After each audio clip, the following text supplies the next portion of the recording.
Hey guys, welcome back to another video for my vacation rental series. In the last video, we left off with installing roof trusses. In this video, we will be sheeting the roof, adding house wrap, installing windows and doors. We're also going to install the board and batten siding. Then I'm going to do a quick tutorial on this privacy fence. Last, I'm staining the fence and painting the whole exterior of the house with my new Control Pro 170 paint sprayer from Wagner. Big thanks to Wagner for the paint sprayer and for sponsoring this video. I'll go in more detail on the paint sprayer later in the video.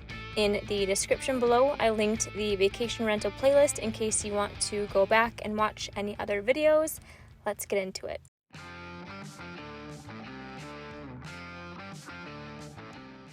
My brother and his buddy helped to sheet the entire roof. There were a few other small spots that we had to fill in, and then the house was ready for house wrap and windows.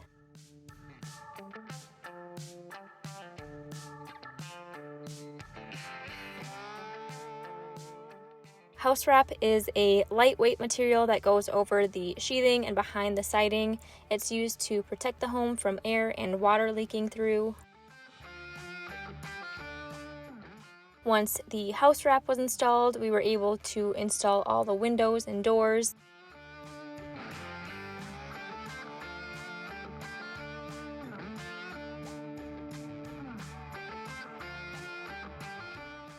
We have some mismatching black and white windows, but that's because we found the black windows at a lumber yard and they were super discounted. The sliding door would have been thousands of dollars directly from the store, but we got it for only $450. Our local lumber yard is full of rejected windows and doors at a discounted price. Later on, I plan to go back and paint the white windows black to match.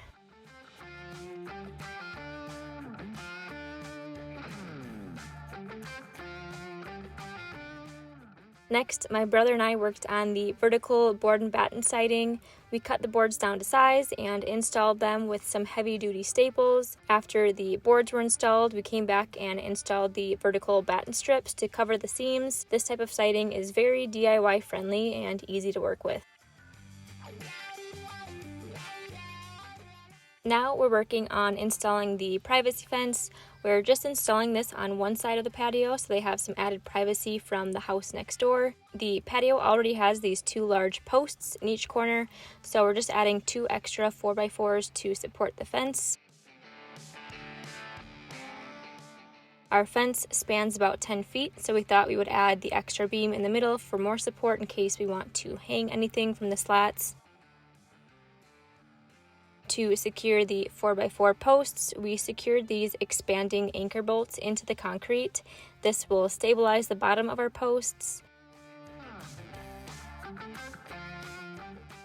We drilled a hole in the bottom of the post to fit over the bolt.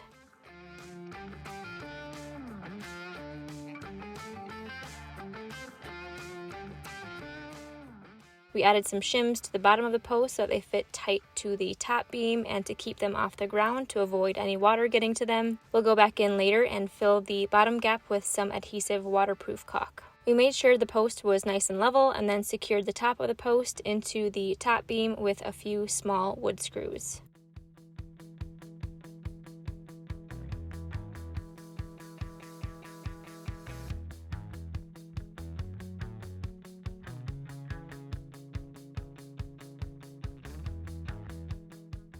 I wanted to add a bit of interest to the fence, so instead of using the same size boards all the way through, I spaced out some 1x4 boards, 1x6 boards, and 1x8 boards randomly. These are in 12-foot lengths, so I just cut them down to size. I had to add a little 1x4 backer board to secure the slats to this left post.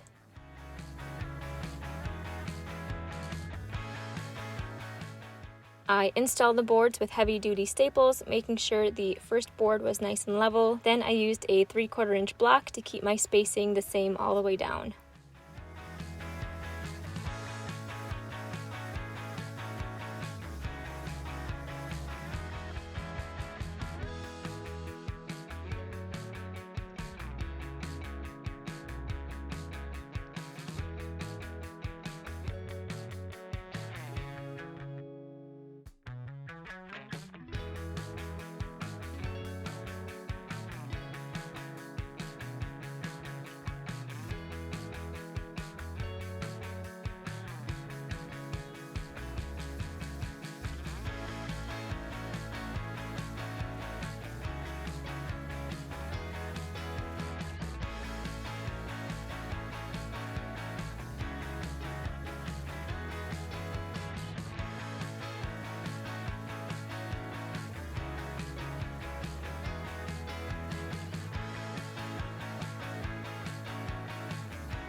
And there we have a nice privacy fence.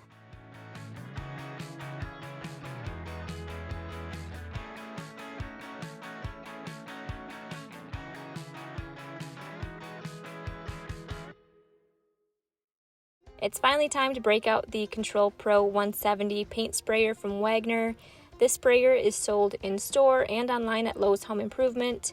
You can find the link in the description below. The Control Pro 170 comes with the 515 tip, which is best for paint on large projects. I'm using this tip to paint the exterior of the house, and I also plan to use it to paint the interior of the house. Additional spray tips can be purchased on wagnerspraytech.com, including the 413 tip. The 413 tip is best for semi-transparent and solid stains, as well as sealers for large projects like houses, sheds, decks, and fences.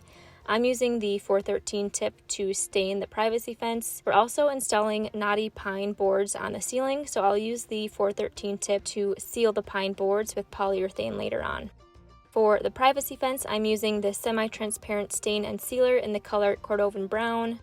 With this paint sprayer, you can rotate the guard depending on if you want to spray horizontal or vertical. You want to keep the sprayer square to your surface for consistent coverage while staying 10 to 12 inches from the surface. You'll want to overlap each stroke about 50% and use complete full passes. Wagner has some really great tutorials on their website on how to set up, prime, and clean out your paint sprayer.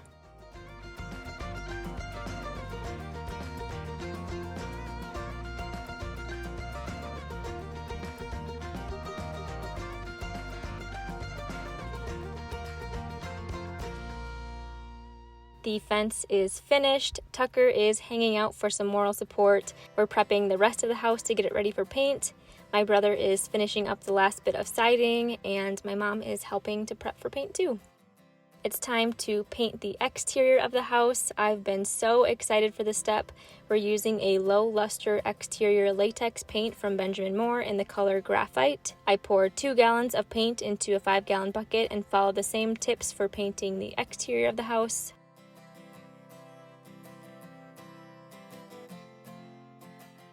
I'm using some scrap cardboard to put at the bottom of the siding to cover the concrete foundation, and so I don't kick up any dirt with the paint sprayer. I plan to come back and caulk around all the windows and then paint all the trim around the windows black after that.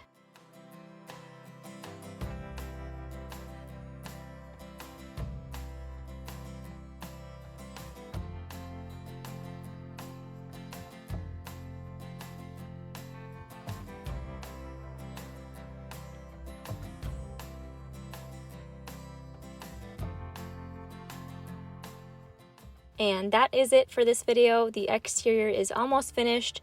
Roofers are coming next week to install shingles and finish up the soffit and fascia, and then we can start making some progress on the inside of the house. Thank you guys so much for watching. Don't forget to subscribe and hit that notification bell so you don't miss the next video.